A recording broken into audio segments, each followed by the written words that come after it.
So all the shows for Xena were shot down in New Zealand, and we had just, episodes had aired and all this, and I get a call on my cell phone, and it's the head of television for Universal, said, I watched the episode of Xena this week, and Rob, what the hell were you thinking?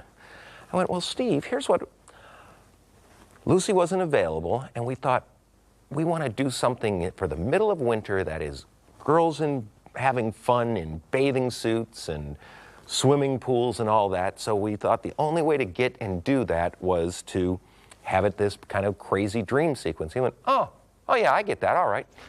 Total amnesia. That's perfectly awful. Kids and I were worried sick.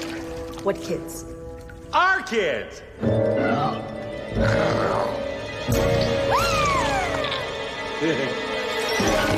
What did I think when I first opened up the script to Married with Fish Sticks? Somebody had been doing a lot of drugs, and I remember the pitch to me from Los Angeles, and I said, oh, that sounds like it could be fun. We knew that Lucy was not going to be in this episode, and so we knew that it was, and we always like to deviate completely from from the norm, because it's fun to put the characters in new costumes, have them play new characters, and do new elaborate sets. So that's always a challenge that we welcome down south in New Zealand. The problem with Married with Fish Sticks is that, man, it was so weird. Yes. Now that's what I call a lungfish.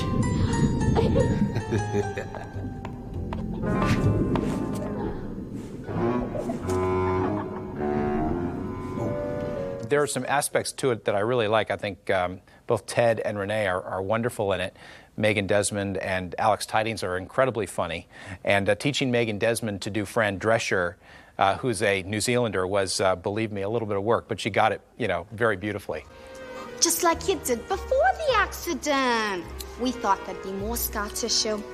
Married with Fish Sticks had a very interesting look to it. I heard it described as 70s Miami kitsch meets the Flintstones. I think that was the brief that the art department worked to.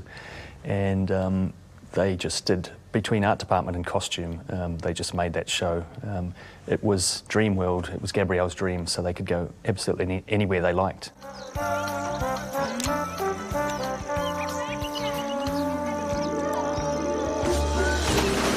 Married with Fish Sticks was, well, it was unique, I suppose. It was, on a practical level, there was quite a lot to deal with. We had mermaids, and we had a lot of water.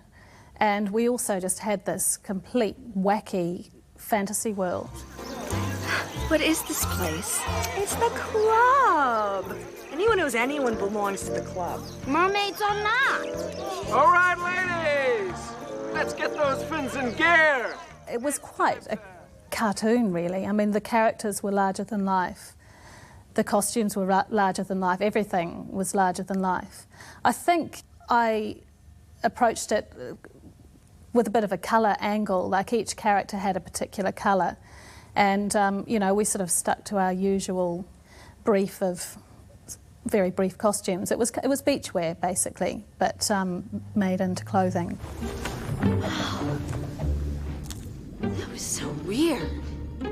The art department had water beds, and they had pink bedspreads, and they had green and turquoise, and we had water effects through the whole scene.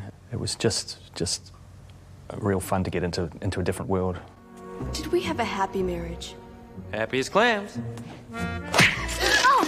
We wanted to kind of do like a live-action Simpsons, for lack of anything else, that allowed us to have a lot of fun. Then the director, who directed second unit for like 5 years of Xena, he and I are huge Esther Williams fans.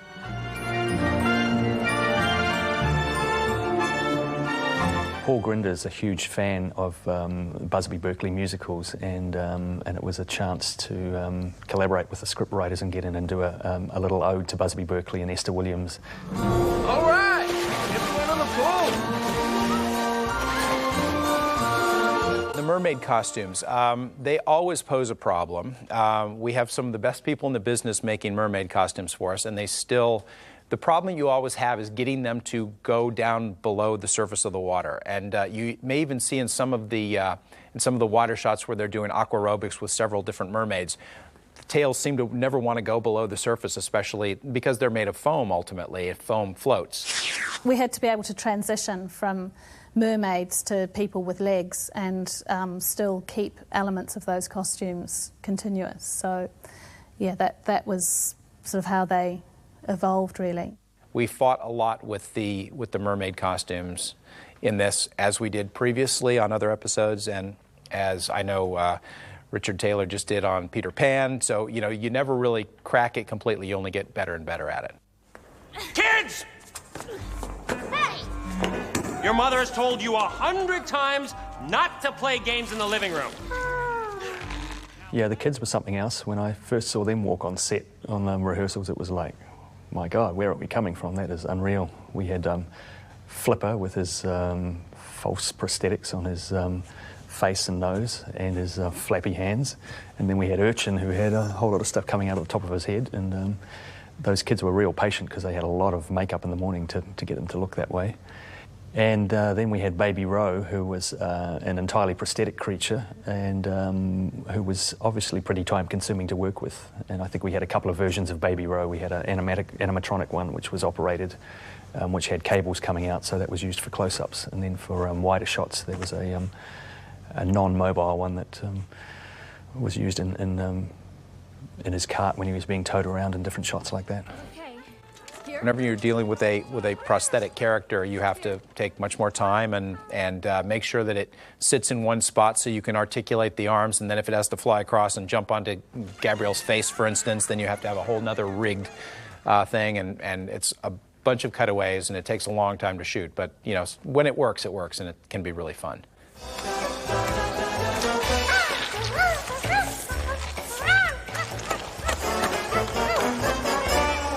That episode's got lots of different nods to lots of different things. It's, you know, unashamedly rips off different movies. There's a scene a bit later on where it's Saturday Night Fever meets Kubrick's Lolita.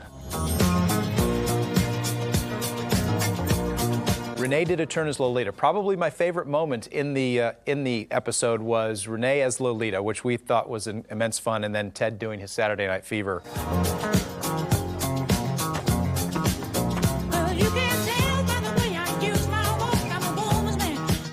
An absolute steal of the Sue Lyon shot with the candy-coloured glasses on, and of course the John Travolta bit with the following the feet backwards to the. They even used Saturday Night Fever, which astounded me that they got the rights to use that song. It must have cost them a few bucks.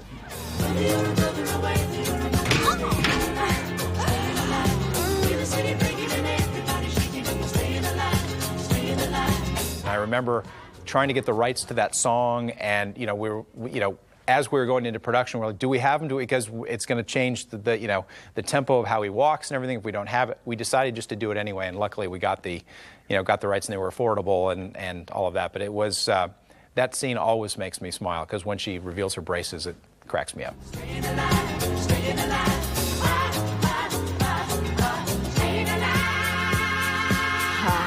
I think we'd had a season of pretty heavy episodes and lots of bad guys and lots of killing and lots of murders and lots of Gabrielle crying, and to get into this comedy light relief was just a breath of fresh air. It was fantastic.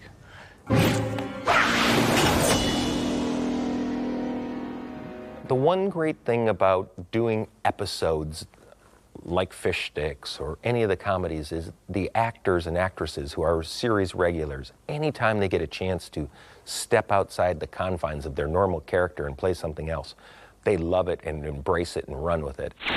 Whenever we wanted to deviate, there was always talk of would the audience accept such a deviation. But I think by this point in the cycle of the show, we'd done musicals, we'd done so many wacky things that And I think we were getting responses back from our audience when we were doing wacky things that, hey, go for it. So it's always fun for core fans, I think, to see their favorite characters doing very wacky and unusual things. This was a very big deviation, though. So we were a little nervous that maybe we could have possibly taken it too far and taken it into a realm that we had never been and would never go again.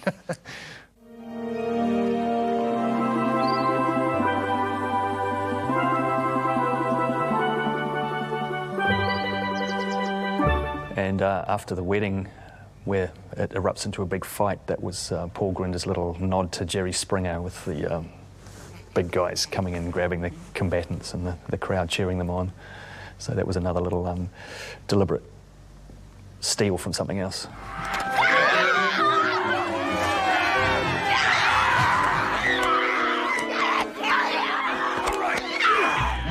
I did hear when we were prepping the episode that Rob was kind of shooting that episode as a possible pilot for a series he was hoping to pitch, which unfortunately I don't believe got off the ground.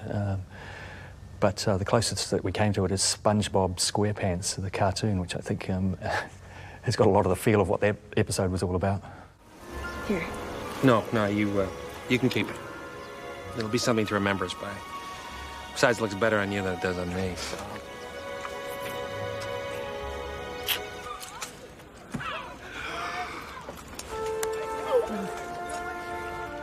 One of the fun things to always do is to leave the audience with a little question mark. And so, for example, in Married with Fish Sticks, at the end, oh, it's all a dream, but Gabrielle's got the pearl ring on her finger. And how did that get there? I have a new story for you.